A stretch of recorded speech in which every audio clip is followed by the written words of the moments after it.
আসসালামু আলাইকুম। দর্শক শুভেচ্ছা নিন। আপনাদের সবাইকে স্বাগত জানাচ্ছি আমি কনক সারোয়ার। আজকের অনুষ্ঠানে দর্শক বাংলাদেশের আজকে ৬ তারিখ আর ধরে নির্বাচনের ৫ দিন। ৫ দিন পরেই জাতীয় সংসদ নির্বাচন বহুল কাঙ্ক্ষিত এবং গণভোট দুটো একই সঙ্গে অনুষ্ঠিত হবে এবং এ জমজমাট প্রচারণা চলছে। যদিও অনেকে অভিযোগ করছেন যে একটি জাতীয় নির্বাচন হচ্ছে তেমন আবহই তারা পাচ্ছেন না। কিন্তু গণমাধ্যমে বা সোশ্যাল মিডিয়ায় জাতীয় নির্বাচন এবং গণভোটের প্রচারণা জমজমাট। ধরেন সবার আগে বাংলাদেশ, চলো একসাথে বাংলাদেশ, গড়ি বাংলাদেশ। সবার আগে বাংলাদেশ বিএনপির স্লোগান। জামাত ইসলামীর স্লোগান, চলো একসাথে গড়ি বাংলাদেশ। এবং ২ দলই তারেক রহমান শুরু করেছিলেন বাসে করে নির্বাচনী প্রচারণা। পরবর্তীতে জামাত ইসলামীও এমন একটি বাস রাস্তায় নামিয়েছে স্লোগান সহ। তো বলা চলে যে ২ দলের মাঠে একটা হাড্ডাহাড্ডি অবস্থান, হাড্ডাহাড্ডি মুখোমুখি অবস্থান এবং নির্বাচনের সময় যা হয় নানা রকমের কি বলবো? এক পক্ষ আরেক পক্ষকে নানাভাবে ঘায়েল করার চেষ্টা করে।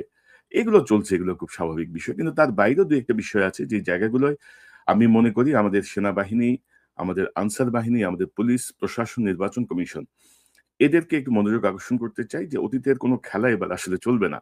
অতীতে অনেক ধরনের খেলা, ইলেকশন ইঞ্জিনিয়ারিং অনেক ধরনের কৌশল আমরা দেখেছি। আমার মনে হয় যে সেই জায়গাগুলোর কয়েকটা বিষয় একটু সতর্ক করার জন্য, একটু মনোযোগ আকর্ষণের জন্য আমি আজকের এই অনুষ্ঠানটি অত্যন্ত সংক্ষিপ্ত একটি অনুষ্ঠান। জাস্ট কয়েকটা প্রসঙ্গ আপনাদের সামনে একটু তুলে ধরতে চাই। ধরেন জামাত ইসলামীর যিনি ঢাকার ১৭ আসনের প্রার্থী তারেক রহমানের বিপরীতে যিনি নির্বাচন করছেন, তাকে নিয়ে একটা বিতর্ক চলছে যে তিনি ক্যান্টনমেন্টে ঢুকতে গিয়েছিলেন। ক্যান্টনমেন্টে ঢুকতে যাওয়ার পরে তাকে সেখানে বাধা দেওয়া হয়েছে। অবশ্যই তিনি অত্যন্ত উগ্র আচরণ করেছেন। তিনি অত্যন্ত ক্ষুব্ধ আচরণ করেছেন। অ্যাঙ্গার ম্যানেজমেন্ট যেটাকে বলে, তিনি সেই অ্যাঙ্গার ম্যানেজমেন্টটা করতে পারেন নাই। তো তাকে বাধা দেওয়া হয়েছে। তিনি ক্ষোভ প্রকাশ করেছেন, ক্ষুব্ধ আচরণ করেছেন। নানা ধরনের irresponsible কথাবার্তা বলেছেন। তো এই যে জায়গাগুলো, এই জায়গাগুলো নিয়ে দেখলাম আমি আরেকটা অংশ খুব খুশি। আরেকটা অংশ খুব খুশি যে যাক মানে ঘায়েল হইল, ইনসাল্ট করা গেল বা ভোটের মাঠে আ এই জামাতের এই প্রার্থী ডাক্তার সাহেব তিনি পিছিয়ে পড়লেন এমন একটা ধারণা। কিন্তু ধরেন যে প্রসঙ্গটা আসছে সামনে যে একটা বাহিনীর বডি ক্যামের ফুটেজ যদি এভাবে ব্যবহৃত হয়, এভাবে যদি পাবলিক হয়, অ্যা সেটা কিভাবে হলো? ধরেন জামাতের যে প্রার্থী তাকে সমর্থন করার কোনো কারণ নেই তার আচরণের জন্য। কিন্তু এই যে ফুটেজটা বের হয়ে আসলো কিভাবে বের হয়ে আসলো? আসলে হয় কি আমরা ধরেন যখন আমাদের প্রতিপক্ষে যখন ক্ষতি হয়, প্রতিপক্ষ যখন কোনোভাবে বিপদগ্রস্ত হয় আমরা খুব খুশি হই যে যাক হইল। কিন্তু আমরা যদি একটা অন্যায়ের প্রতিবাদ যদি না করি, এই ঘটনা কিন্তু আমার ক্ষেত্রেও ঘটতে পারে। কারণ কালকে যদি তারেক রহমানের সাহেবের সঙ্গে এরকম একটা ঘটনা ঘটে বা যারা এই ঘটনাটি ঘটিয়েছেন তারা যদি মনে করেন যে আমরা একটা কাউন্টার একটা সমান দেখাইতে হবে যে আমরা তাকেও পছন্দ করি না। তো সেক্ষেত্রে আপনারা কি করবেন? ধরেন র‍্যাবের যে অস্ত্র সীমিতকরণ বা জবাবদিহি যদি না থাকে, ধরেন পুলিশ বলেন, প্রশাসন বলেন, কোথাও যদি জবাবদিহি না থাকে, একটি অন্যায় কাজের যদি প্রতিকার যদি সঙ্গে, সঙ্গে না হয়, তাহলে কিন্তু সে সাহস পেয়ে যায়। ধরেন আ কোর্টের আদেশ ছাড়া তো এই বডি ক্যামের ফুটেজ রিলিজ হওয়ার কথা না। তো কারা করলো এই বডি ক্যামের ফুটেজ? এ ব্যাপারে কি আইএসপিআর দেখলাম এক বিবৃতি দিয়েছে। তারা বলেছে যে এটা অনেক আগেই সলভড হয়ে গেছে। এই জাতীয় একটা বিরোধ হয়েছিল সেটি দুঃখ প্রকাশের মাধ্যমে উভয় পক্ষই সমাধান করে নিয়েছেন। তো তারপরে এই বডি ক্যামের ফুটেজ কিভাবে আসলো? কোন তদন্ত কমিটি কি হয়েছে সেনাবাহিনীর? সেনাবাহিনী কি এটি তদন্ত করে দেখছে? যারা খুশি তারা কি ভাবছেন যে তাদের ক্ষেত্রে যদি এরকম ঘটনা ঘটে তারা কি তখনও খুশি হবেন? যারা এখন এই ঘটনার শিকার হলেন তারা কি তখন উল্লাস প্রকাশ করবেন? অর্থাৎ হয়েছে কি যে আপনাকে মানে বিধিসম্মত পথে থাকতে হবে। যেটি আমি মনে করি। যে আপনি ক্ষমতা দেখাবেন, আপনি একে ঘায়েল করার জন্য অন্যভাবে অন্য পথে যাবেন, সেটি কিন্তু আপনার দিকেও কিন্তু ঘুরে আসবে। সেই জায়গাটা আমি সতর্ক করতে চাই। এবং আমি নির্বাচন কেন্দ্রিক যতটুকু আমার পর্যবেক্ষণ বা যা কিছু তাতে আমি দেখছি যে জেনারেল ওয়াকার সাহেব কিন্তু ভালো মানুষ। জেনারেল ওয়াকার সাহেব কিন্তু আমি যতটুকু উনার কার্যক্রম দেখছি, অতীতে সেনাপ্রধানদের সঙ্গে কম্পেয়ার করলে হি is good. A A he is good এবং ধরেন যে ৫ ই আগস্টে হাসিনাকে বিতাড়নের পেছনে তো তার কিছু ভূমিকা ছিল। তো কিন্তু তাকে অলওয়েজ দেখবেন যে খুব মানে কি বলবো রাগত একটা চেহারা নিয়ে এসে কথা বলার চেষ্টা করেন, but this is not his Real face. তিনি ভালো। কিন্তু প্রবলেম হচ্ছে যে তার আশেপাশে যেই মানে চেলাচামুন্ডা যেসব শিষ্য বাহিনী আছে, তারা কিন্তু তাকে বিভিন্ন সময় কিন্তু মিসগাইড করেন। মানে তার যে খারাপ কোনো ইনটেনশন আছে সেটি আমি মনে করছি না। কারণ ধরেন রাষ্ট্র পরিচালনার জন্য বা আপনি যখন একটা ধরেন আজকে যদি ধরেন আমি যদি কোনো রাষ্ট্রীয় কোনো দায়িত্ব নেই, আপনার কি মনে হয় যে আমি এখন যেভাবে কথা বলছি বা আমি যা করছি সেটা করতে পারবো? পারব না।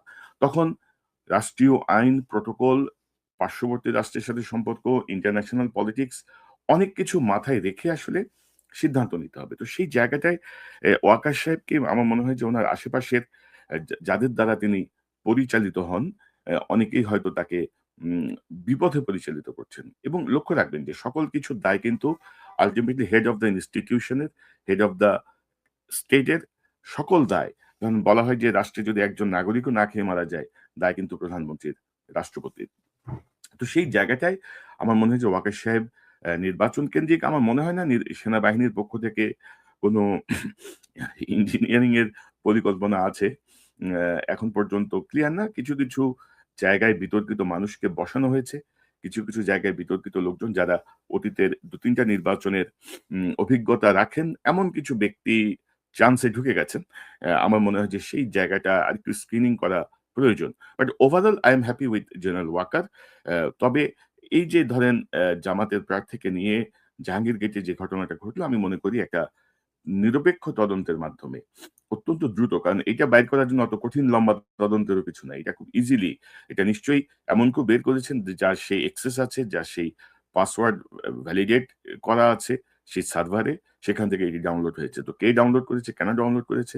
আমার মনে হয় যে এই জায়গাটায় এটি কার্যকর পদক্ষেপ নেওয়া উচিত এবং আমি মনে করি বিএনপিরও এই দাবিটি করা উচিত।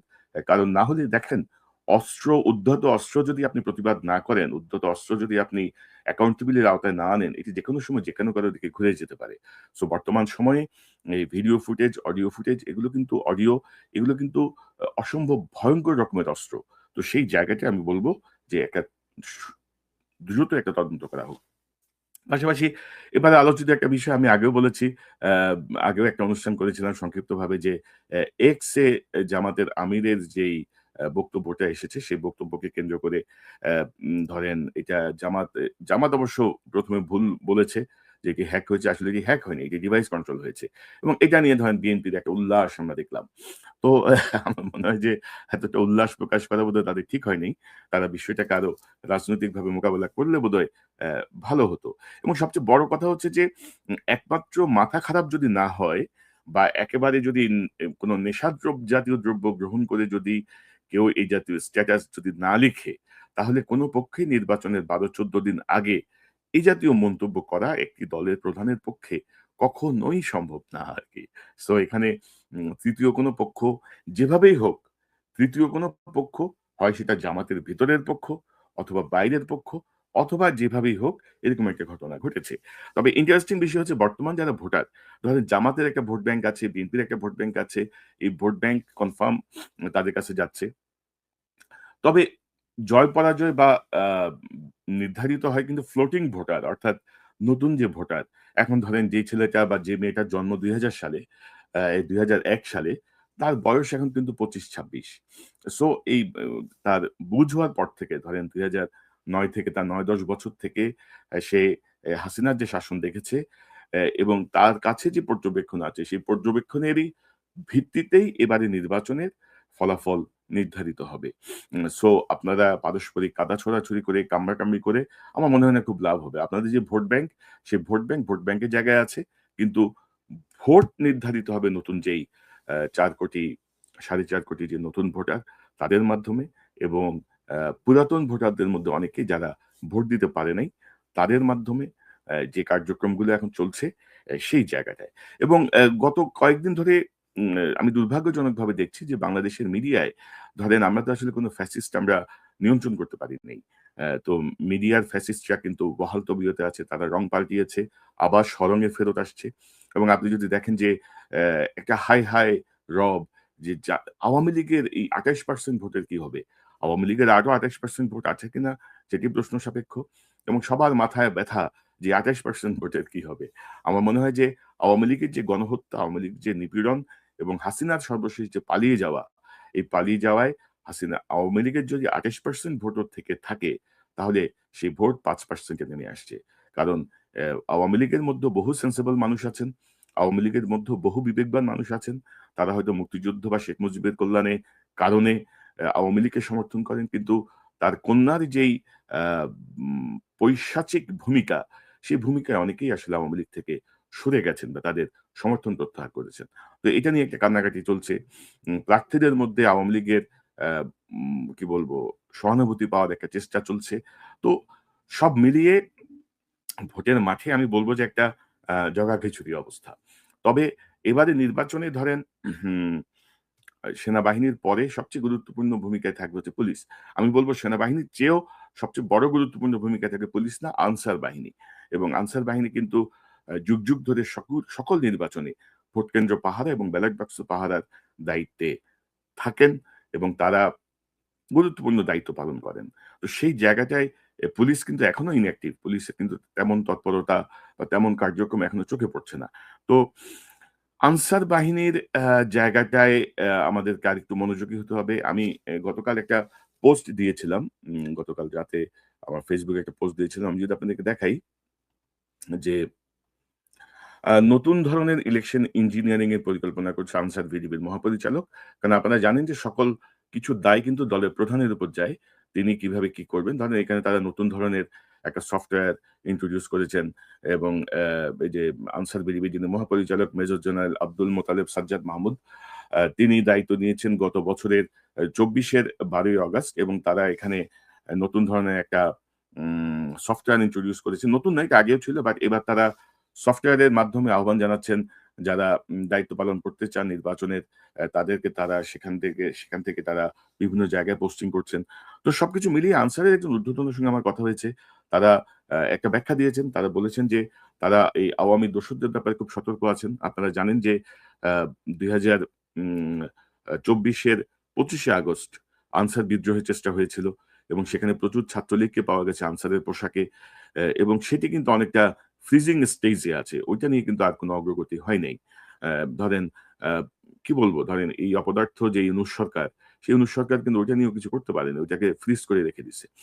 তো এই যে বর্তমান আনসারের যিনি ডিজি মেজর জেনারেল সাজ্জাদ তিনি কিন্তু ধরেন আমি যতটুকু খোঁজ নিয়েছি তিনি আওয়ামী লীগ আমলে কিন্তু নির্যাতিত। তিনি ধরেন প্রায় উম আ ৮ বছরের মতো তাকে ইয়েতে ফেলে রাখা হয়েছে এনডিসিতে। তারপরে ৪ বছর মতো ৫ বছরের মতো তিনি ছিলেন বোধহয় হিল ট্যাক্সে পার্বত্য এলাকায় অর্থাৎ ভালো কোনো পোস্টিং তাকে দেওয়া হয়নি। Due to his honesty and কি বলবো আ স্ট্রেইট ফরওয়ার্ডনেস এর জন্য। তো সেই জায়গাটা থেকে আমরা মনে করি যে বিতর্কগুলো এসছে আনসার বলেছে যে তারা সহসা একটা প্রেস কনফারেন্স করে এই বিষয়গুলো ক্লিয়ার করবে। কারণ আমরা চাই যে স্পষ্ট একটা পিকচার আমাদের সামনে থাকুক। যে কারা ব্যালট বাক্সের দায়িত্ব পাচ্ছে, কারা কিভাবে পাচ্ছে, আপনি কিভাবে স্ক্রিনিং করছেন। আপনারা জানেন যে অ্যা উম বিডিপির যারা সদস্য তাদের মধ্য থেকে ৩য়, ৪র্থ শ্রেণীর সরকারি চাকরিতে 10% কোটা আছে।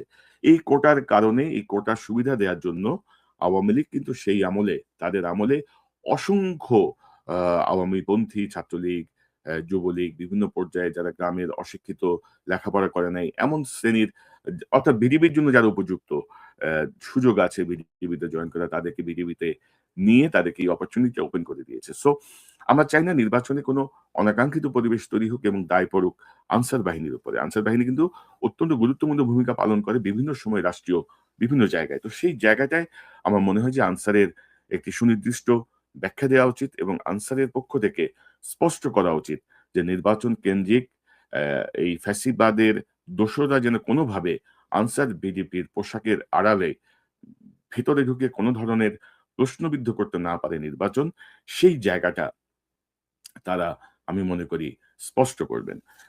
আ পাশাপাশি আমি বলব যে আমাদের এই যে ধরেন কিছু জায়গা আমি দেখছি যে কিছু সুশীল বাহিনী কিন্তু আবারও কিন্তু মাথাচাড়া দিচ্ছে নির্বাচনকে সামনে রেখে। আপনারা দেখবেন যে টিআইবির ইফতেখারুজ্জামান এই সাম্প্রতিক সময়ে একটা রিপোর্ট সাবমিট করেছে তত্ত্বাবধায়ক সরকারের কত মাসের উপর আরকি।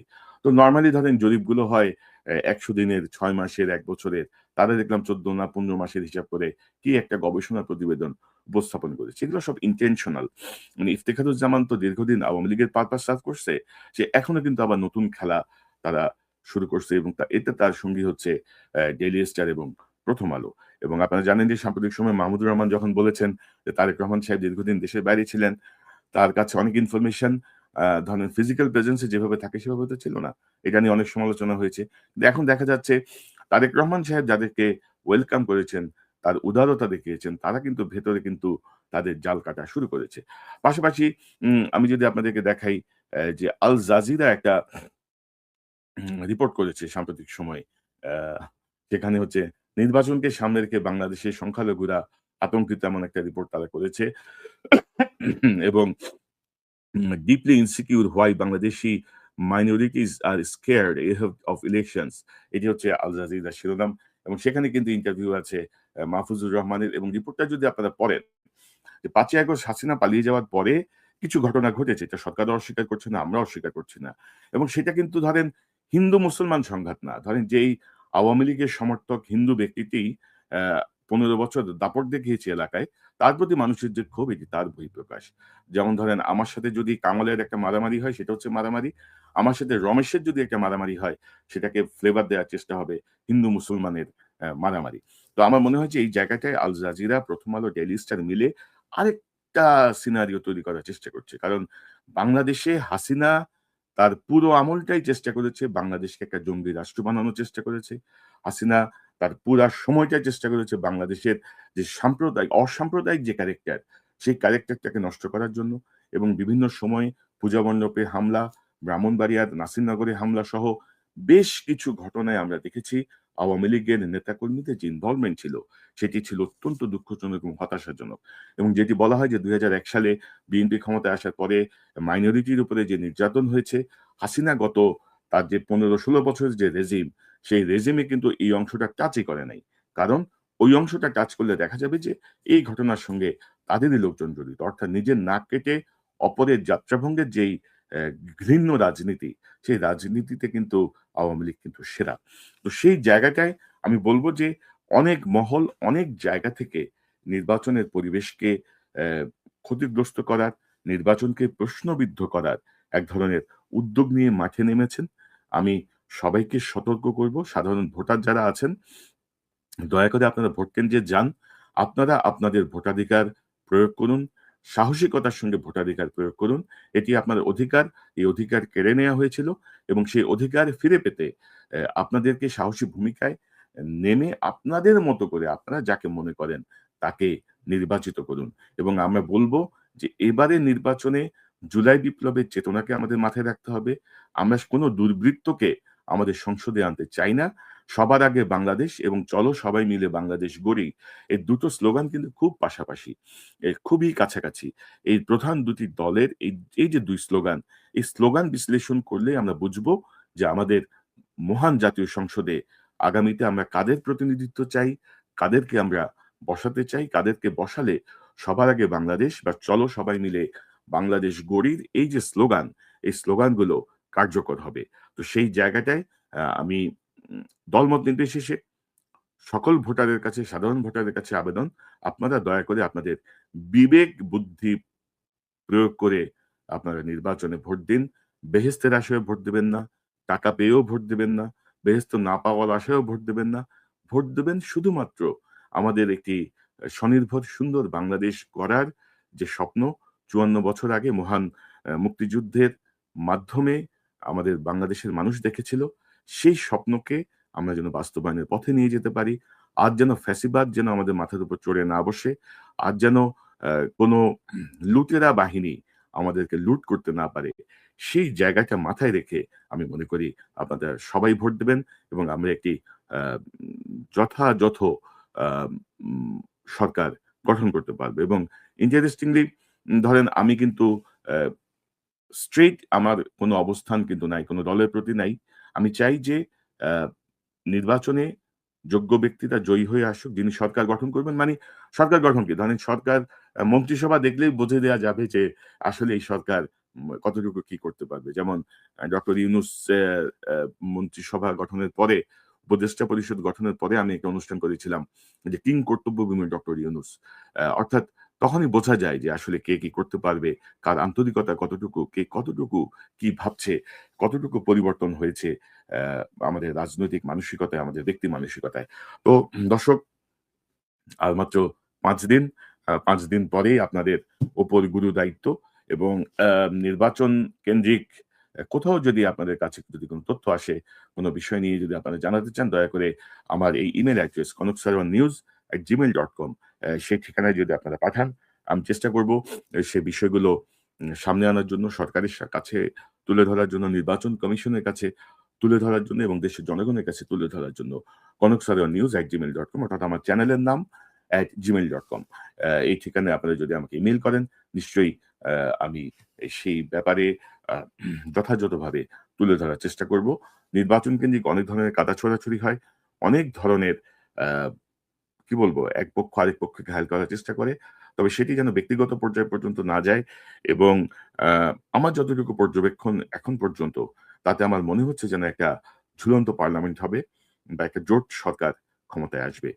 তো বিএনপির পক্ষ থেকে ইতিমধ্যে বলা হয়েছে, তারেক রহমান সাহেব বলেছেন যে তিনি জাতীয় সরকার গঠন করবেন। জামাতের আমিরও এই জাতীয় ইঙ্গিত দিয়েছেন। তিনিও বলেছেন যে সবাইকে মিলে জাতীয় সরকার বা সম্মিলিতভাবে একটা সরকার গঠিত হবে। তো সেই জায়গাটায় ব্যক্তিগত আক্রমণ, ব্যক্তিগত কাদা ছোড়াছুড়ি যত কম হয়, ততই আমাদের ভবিষ্যতের সরকার গঠন প্রক্রিয়া সহজ হবে এবং ভবিষ্যতের এগিয়ে যাওয়াটা আমি মনে করি সহজ হবে। দর্শক, আজকে এই পর্যন্তই।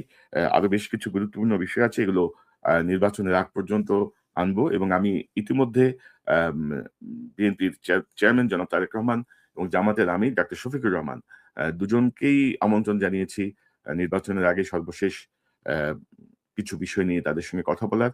যদি রাজি হন, নিশ্চয়ই তাদেরকে আপনারা এই স্ক্রিনে দেখবেন। আর রাজি না হলে কিছু করার নেই।